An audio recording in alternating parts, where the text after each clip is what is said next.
하나님의 말씀은 마가복음 11장 27절에서 33절 말씀입니다. 마가복음 11장 27절에서 33절 말씀입니다. 교독하시겠습니다. 그들이 다시 예루살렘에 들어가니라. 예수께서 성전에서 거니실 때에 대제사장들과 서기관들과 장로들이 나와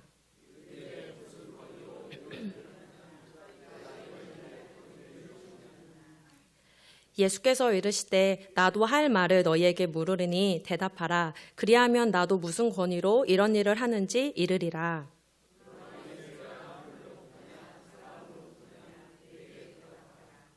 그들이 서로 의논하여 이르되 만일 하늘로부터라 하면 어찌하여 그를 믿지 아니하였느냐 할 것이니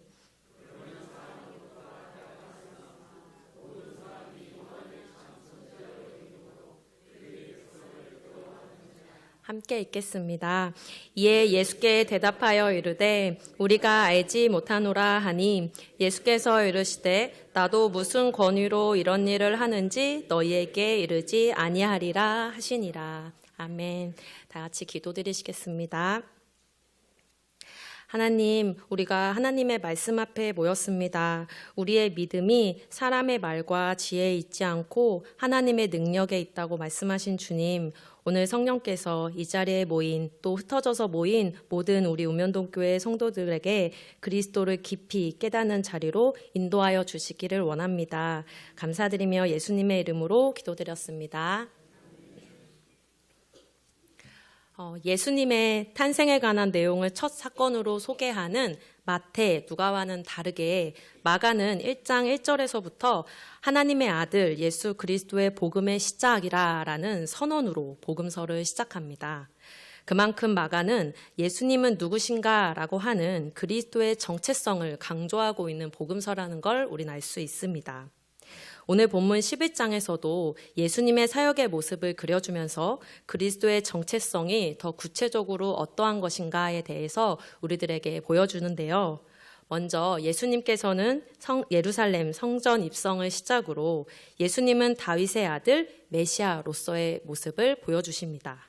그리고 성전 청결 사건과 무화과 나무 저주 사건으로 하나님의 아들의 모습을 나타내 보여주십니다.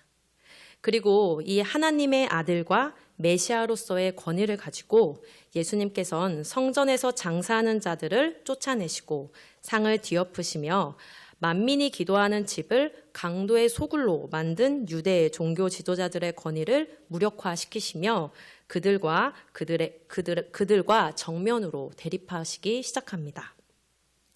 당시 대제사장들과 서기관들과 장로들은 유대교 최상위층에 있는 권위자들이었습니다. 최고 의결 기구인 산헤드린을 구성하는 사람들이었기 때문에 유대 사회에서는 이들의 권위에 도전할 자가 없었던 것입니다. 하지만 이스라엘에 존경받는 산헤드린의 민낯은 전혀 다른 모습이었는데요. 그들은 성전 안에서의 상거래와 환전은 오직 자신들의 인가를 통해서만 이루어지도록 만들어서 자신들의 권위를 이용해 뒤에서는 막대한 이익을 챙겼던 것입니다.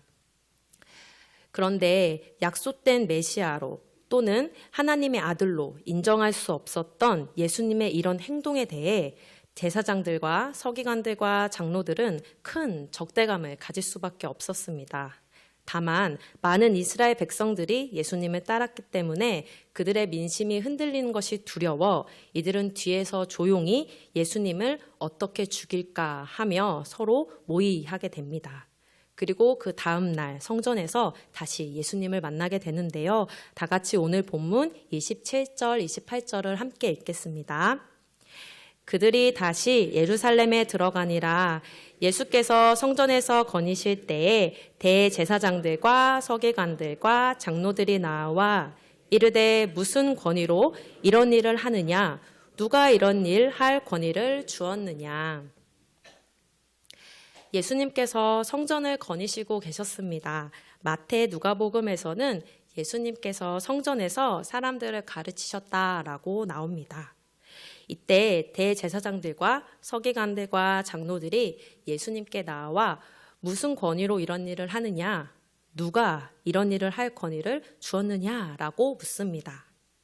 여기서 이런 일이란 예수님께서 지금 성전에서 사람들에게 말씀을 가르치시는 것을 지칭하는 말이겠죠. 하지만 여기서 멈추지 않고 이런 일이란 전날 성전 청결 사건을 염두한 것이 분명합니다. 더 나아가서는 지금까지 예수님이 하셨던 모든 사역의 권위의 출처가 무엇이냐라고 지금 묻고 있는 것인데요. 그런데 이 질문에는 함정이 있습니다. 대제사장들과 서기관들과 장로들은 예수님은 제사장의 가문도 아니요 또 랍비의 훈련도 받으신 분이 아니시라는 것을 파고든 질문이었습니다. 그래서 예수님께서 이 일을 할 권위가 하나님으로부터 근거한 것이다 라고 대답하시면 신성모독죄로 몰아세울 것이며, 예수님의 개인적인 권위다 라고 대답하시면 당시 최고 의결기관인 산헤드린의 권위를 모독한 것으로 몰아세울 전략으로 이 질문을 지금 한 것입니다. 그러자 예수님께서 대답하시는데요. 다 같이 29절, 30절을 함께 읽겠습니다. 예수께서 이르시되 나도 한 말을 너희에게 물으리니 대답하라. 그리하면 나도 무슨 권위로 이런 일을 하는지 이르리라. 요한의 세례가 하늘로부터냐 사람으로부터냐 내게 대답하라. 예수님께서는 질문에 대한 대답을 오히려 또 다른 질문으로 대신하셨고 그 질문 속에는 이미 답이 들어 있었습니다. 바로 얼마 전 죽은 세례 요한에 대한 질문인데요. 요한의 세례의 권위가 하늘로부터냐 아니면 사람으로부터냐라고 물으시는데요. 예수님은 왜 이 권위에 관한 논쟁에서 요한의 세례의 권위에 대한 이야기를 꺼내신 걸까요? 잠깐 세례 요한에 대해서 우리가 살펴보았으면 좋겠습니다. 세례 요한은 태어나기 전 그의 아버지 제사장 시므온에게 천사가 나타나 이야기합니다. 천사는 그와 아내 요게벳 사이에서 아이가 태어날 것이라고 말하는데요. 시므온은 자신과 아내가 이미 많이 늙어서 아이를 가지지 못할 것이라고 대답합니다. 그러자 시므온은 아이가 태어날 때까지 말을 하지 못하게 되었고 천사의 예언대로 아내 요게벳이 아이를 출산을 하자 시므온은 다시 말을 할 수 있게 되는 놀라운 기적을 경험하게 됩니다. 그리고 이 기적으로 이스라엘 백성들은 세례 요한이 태어나기 전부터 그를 특별하게 생각하게 되는 계기가 되었습니다. 이제 세례 요한이 자라서 제사장의 역할을 했어야 했는데 이상하게도 세례 요한은 성전에서 제사장 역할은 하지 않고 광야로 나가 사람들에게 회개를 외치며 세례를 베풉니다. 다 같이 마태복음 3장 1절에서 11절을 조금 길기 때문에 교독으로 읽겠습니다. 제가 먼저 읽겠습니다. 그때 세례 요한이 이르러 유대 광야에서 전파하여 말하되 그는 선지자 이사야를 통하여 말씀하신 자라 일렀을 때 광야에서 외치는 자의 소리가 있어 이르되 너희는 주의 길을 준비하라 그가 오실 길을 곧게 하라 하였느니라.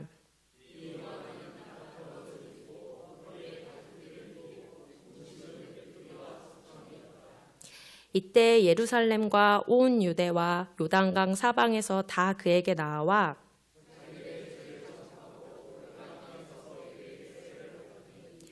요한이 많은 바리새인들과 사두개인들이 세례 베푸는 데로 오는 것을 보고 이르되 독사의 자식들아 누가 너희를 가르쳐 임박한 진노를 피하랴 하더냐. 속으로 아브라함이 우리 조상이라고 생각하지 말라. 내가 너희에게 이르노니 하나님이 능히 이 돌들로도 아브라함의 자손이 되게 하시리라.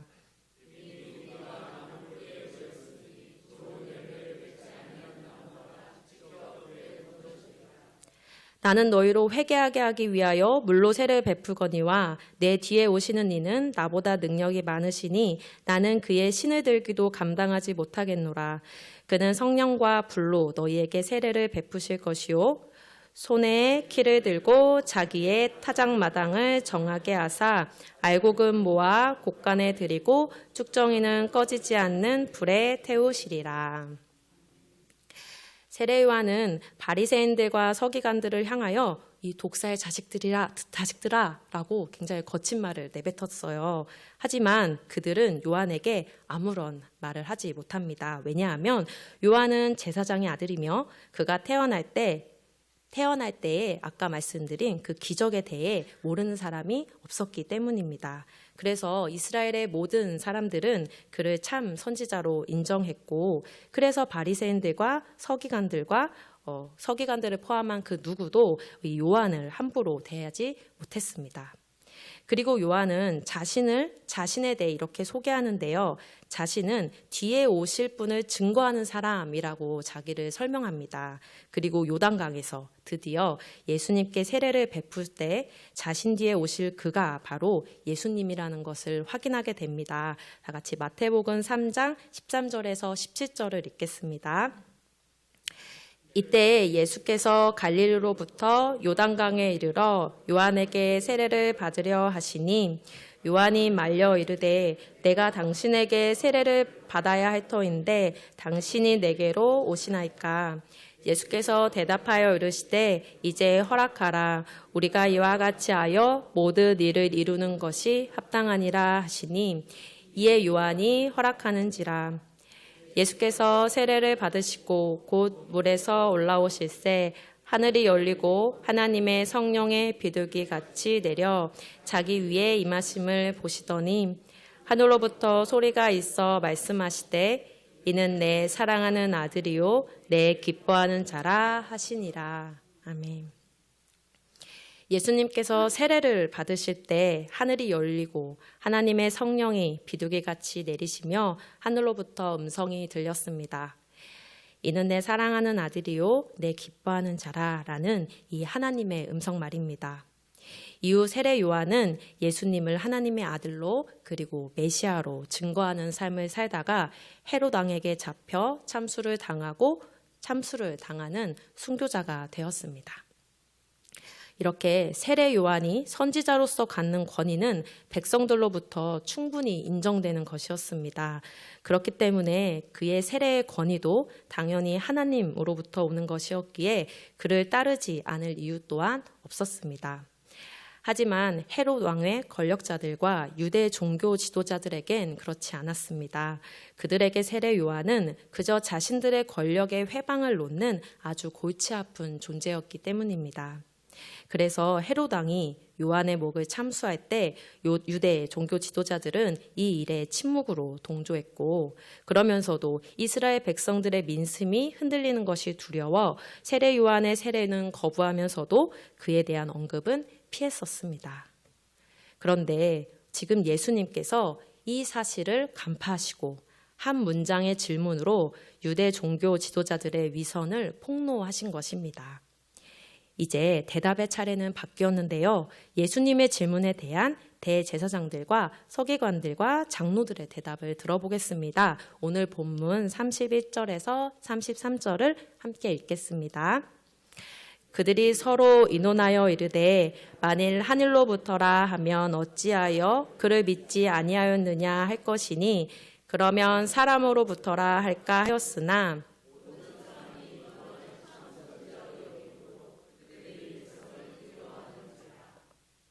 예수께 대답하여 이르되 우리가 알지 못하노라 하니 예수께서 이르시되 무슨 권위로 이런 일을 하는지 너희에게 이르지 아니하리라 하시니라.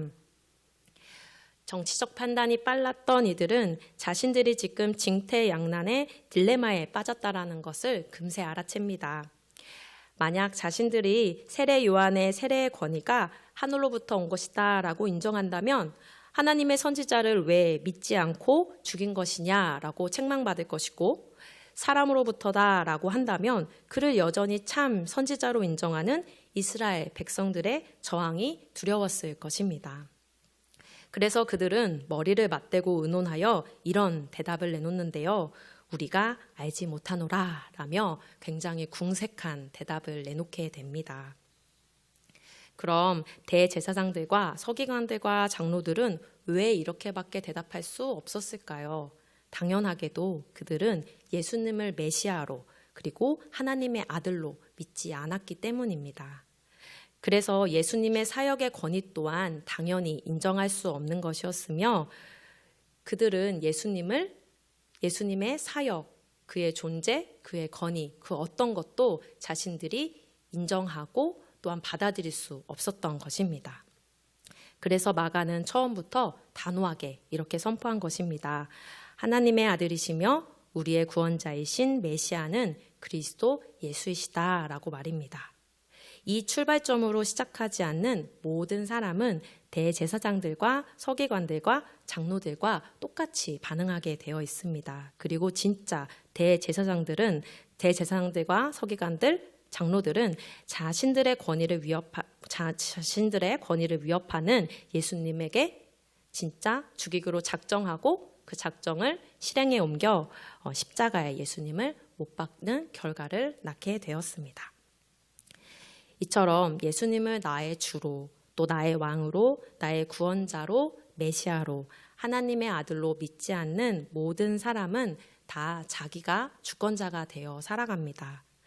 각기 자기의 소견에 오른 대로 선과 악, 좋은 것과 나쁜 것, 괜찮은 것과 싫은 것을 구분하며 살아갑니다. 본래 하나님의 아들이시며 메시아이신 예수님의 권위의 자리에 우리가 스스로 앉는 것입니다. 그것을 성경에선 죄라고 이야기하고 그렇게 살아가는 사람들을 죄인이라고 부릅니다. 많은 사람들에게 예수님에 관하여 질문을 하면 보통 이렇게 대답을 합니다. 성인, 가난하고 병든 사람들을 살피신 좋은 분, 처녀의 몸에서 태어나고 물 위를 걸었다고 알고 있는 신화의 주인공과 같은 신비로운 존재 정도로 생각하는데요. 내 인생을 걸고 또 믿고 따를 만큼 그렇게 매력적인 분은 아닌 것 같습니다. 그런데 그렇게 생각하는 예수님이 우리들에게 나의 삶의 이것저것을 가르친다면 우리들은 어떻게 반응할까요? 나를 사랑하고 나를 위해 예수님을 위해 살아가야 돼 라고 말씀하신다면 어떻게 대답할까요? 사람들은 이렇게 대답할 것 같아요. 당신이 무슨 권위로 나를 가르치시나요? 당신이 무슨 자격으로 내 삶에 개입하시나요? 라고 물으면서 거부하지 않을까요? 그렇게 거부하고 있고 저희도 거부했었고 지금도 거부할 때가 참 많은 것 같습니다.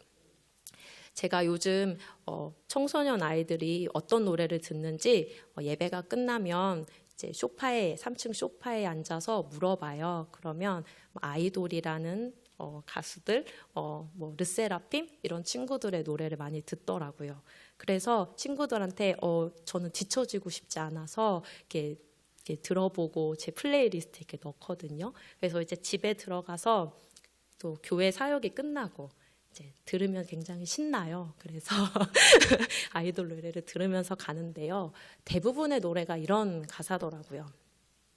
나는 최고야. 나는 잘났어. 자신감을 가져. 자존감을 세워. 나를 높여. 나를 믿어. 내가 짱이야. 남의 말 듣지 마. 남의 말 상관하지 마. 이런 가사들이 대부분이더라고요. 굉장히 멋있게 불러서 저도 막 자신감 뿜뿜 이러면서 집에 가게 되는 것 같아요.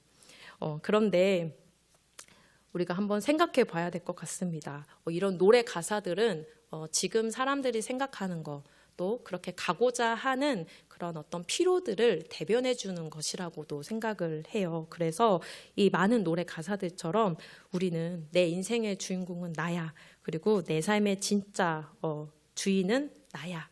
나는 내 안의 목소리에 귀 기울여 봐야 돼. 그리고 내 자존감을 높이고 내 자신감을 다시 세우기 위해 노력하면서 자기 개발도 하고 열심히 상담도 받고 내 과거의 불안도 해소시키고 내 상처도 치유하고 오로지 또 나에게 관심을 가지면서 우리는 나에게 집중하고 또 그렇게 가르치고 그런 분위기로 우리들이 살아가는 것은 아닌가 이렇게 되돌아보게 되었어요. 이처럼 예수님을 메시아로 하나님의 아들로 두고 내가 따르느냐 아니면 그렇게 하지 않느냐 이 문제에 있어서 중간지대 또는 회색지대는 없습니다. 우리에게 주어진 선택지는 그분을 따르느냐 아니면 죽도록 밀어내고 내가 중심이 되어 살아가는 죄인의 모습으로 살아가느냐, 이 선택지밖에 없는 것입니다. 그런데 멀리 이 세상, 우리 아이들 걱정에만 머무는 것이 아니라 오늘 이 말씀으로 우리들도 비춰보았으면 좋겠습니다. 교회를 다니고 있는 우리들도 마찬가지인 것 같습니다. 우리는 하나님에 관하여 이미 알고 예수님을 믿고 있다는 착각에 빠지기 쉬운 것 같습니다. 왜냐하면 날마다 예배 드리고 찬양 드리고 기도 드리고 있기 때문입니다. 하지만 오늘 본문의 말씀처럼 놀랍게도 그 누구보다도 하나님을 잘 알고 믿고 있다고 자부했던 대제사장들과 서기관들과 장로들도 지금 예수님의 정체성에 관하여 물으며 도대체 그는 누구인가? 내가 왜 당신의 권위를 따라야 하는가? 라고 묻고 있습니다. 예수님을 모르는 것입니다. 그리고 그분을 따르지 않는 것입니다. 그래서 우리 또한 우리가 아는 것, 우리가 노력하는 것만으로는 절대 예수님을 믿을 수 없다라는 걸 반면교사 삼아 우리가 깨달아야 합니다. 우리가 예수님을 나의 주권자로 믿고 또 따를 수 있는 것은 내 능력이 아닌 성령의 능력으로 이루어지는 하나님의 은혜이기 때문입니다. 그래서 우리는 성령께서 내 안에서 우리가 그리스도를 믿고 또 따르고 그 길로 도우시는 역사를 의지해야 하는 사람들이라는 것을 날마다 염두하며 나아가야 합니다.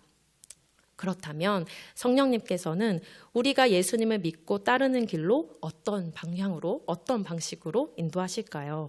그것은 바로 자기 부정의 방식으로 우리를 이끄십니다. 내가 아는 것, 내가 믿는 것, 내가 행하는 것 이상으로 그것을 뛰어넘는 하나님의 은혜와 사랑이 예수 그리스도의 십자가로 나타났으며 그분의 십자가 앞에서 내가 자랑할 것은 내가 아무것도, 정말 아무것도 아니라는 것을 날로 깨닫게 하시는 것입니다. 그래서 그리스도만을 더욱 자랑하는 삶으로 예수님을 나의 가장 소중한 주님으로 여기고 사랑하는 것이 예수님을 따르는 자기 부정의 삶인 것입니다. 그리고 그 은혜와 사랑을 깨달은 사람은 그제서야 기꺼이 기쁨으로 남을 돌아보고 나에게 돌아올 이득을 생각하지 않고 남에게 베풀며 용서하며 사랑하는 이웃사랑에 이르게 되는 것입니다. 그래서 이웃사랑은 우리의 금욕 생활이나 노력으로 이루어지는 게 아니라 예수님의 사랑, 그리고 그 사랑을 기반으로 한 성령님의 역사로 가능하게 되는 것입니다. 우리가 요즘 아이들과 큐티하고 있는 마가복음 9장 37절, 누구든지 내 이름으로 이런 어린 아이의 하나를 영접하면 곧 나를 영접함이요, 누구든지 나를 영접하면 나를 영접함이 아니요 나를 보내신 이를 영접함이라 라고 가르치신 그 말씀처럼 내 이름으로, 나의 이름으로 사람을, 이웃을 사랑하는 것이 아니라 예수님의 이름으로, 그분의 이름만으로 우리는 이웃사랑하는 것이 가능하게 되는 것입니다.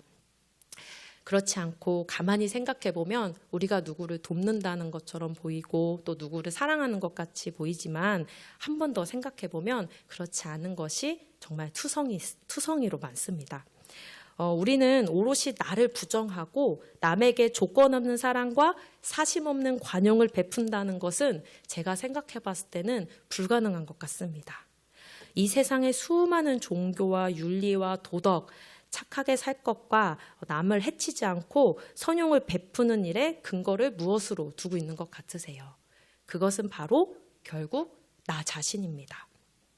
모두 나를 위해서 착하게 살고 남을 사랑하려고 하지 나는 없고 그리스도의 이름으로 누군가를 사랑하는 것은 없습니다.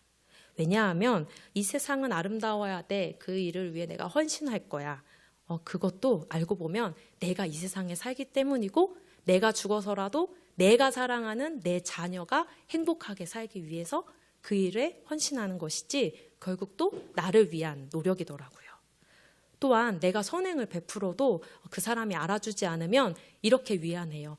이 일이 결국 돌고 돌아 나에게 돌아올 거야. 이렇게 위안을 하면서까지도 무언가 선행을 베풀 땐 또 나를 위한 것으로 우리는 끝납니다. 또한 내가 이렇게 착하게 살고 선행을 베푸고 누군가를 사랑하는 삶을 살면 이 세상에서 못해도 내가 내세나 환생을 위해서라도 이 생명은 결국 나에게 돌아올 거야 라고 가르치고 믿고 많은 사람들이 살아갑니다. 하지만 기독교는 다릅니다. 나는 도저히 할 수 없는 것을 그가 하셨고 내가 도저히 치를 수 없는 그 빚을 그가 대신 갚아주셔서 그 은혜와 사랑을 입었기 때문에 나는 이제 내 이름이 아니라 그의 이름으로 빚진 자의 마음으로 사랑과 관용을 베풀 수 있는 것입니다. 거기서 멈추지 않고 나에게 베푸신 은혜와 사랑은 이미 받았지만 또 앞으로도 받을 것이고 영원히 받아서 차고 넘치고 풍성하여질 거기 때문에 우리는 풍요로운 마음으로 여유로운 마음으로 나를 드러내는 것이 아니라 그의 이름으로 사랑하고 그들에게 용서하고 베풀 수 있는 용기와 힘을 그리스도께서 주시는 것입니다. 그래서 하나님의 말씀을 따라 하나님을 사랑하고 이웃을 사랑하고 싶다면 우리는 이 세상을 아름다운 세상으로 만드는 일에 조금이라도 보탬이 되고 싶다면 오늘 마가복음 1장 1절의 말씀처럼 하나님의 아들 예수 그리스도의 복음의 시작이라라는 이 마가복음의 첫 선언처럼 우리는 나를 부인하고 예수 그리스도 그분을 하나님의 아들로 메시아로 믿고 따르는 일에 첫 단추를 꿰매야 함을 기억해야 합니다. 그리고 이것이 예수님께서 마가복음 16장 24절 이에 예수께서 제자들에게 이르시되 누구든지 나를 따라오려거든 자기를 부인하고 자기 십자가를 지고 나를 따를 것이니라 라고 가르쳐 주신 예수님을 따르는 예수님의 제자들이 걸어가는 길이 되어야 할 것입니다. 오늘 말씀처럼 나를 비추어 보길 원합니다. 그리스도가 아닌 나를 따르는 삶의 모습이 있다면 성령께서 우리 안에서 역사하여 주시기를 원합니다. 나의 삶의 작은 일일지라도 삶의 작은 부분일지라도 예수님이 아닌 나를 높이고 나를 위한 삶이 있다면 나에게 죽기까지 십자가로 사랑을 보여주신 그 은혜와 사랑을 더 깊이 깨닫게 하게 해달라고 오늘 기도하는 금요 기도회가 되었으면 좋겠습니다. 나는 날마다 죽노라라고 말했던 바울 사도와 같이 나는 죽고 주만 살아가는 삶 살아가도록 기도드리는 우리 우면동 교회가 되기를 소원하면서 다 같이 고린도전서 15장 31절 말씀을 읽고 설교를 마치겠습니다. 함께 읽겠습니다. 형제들아 내가 그리스도 예수 우리 주 안에서 가진 바 너희에 대한 나의 자랑을 두고 단언하노니 나는 날마다 죽노라. 아멘. 오늘 이 말씀을 준비하면서 저도 많은 저 안에 있는 저를 발견한 것 같습니다. 그리고 이 찬양을 부르면서 오늘 설교 잘 할 수 있어 용기를 가지고 신나게 왔습니다. 나는 죽고 주가 살고 이 찬양 부르시고 함께 기도드리시겠습니다.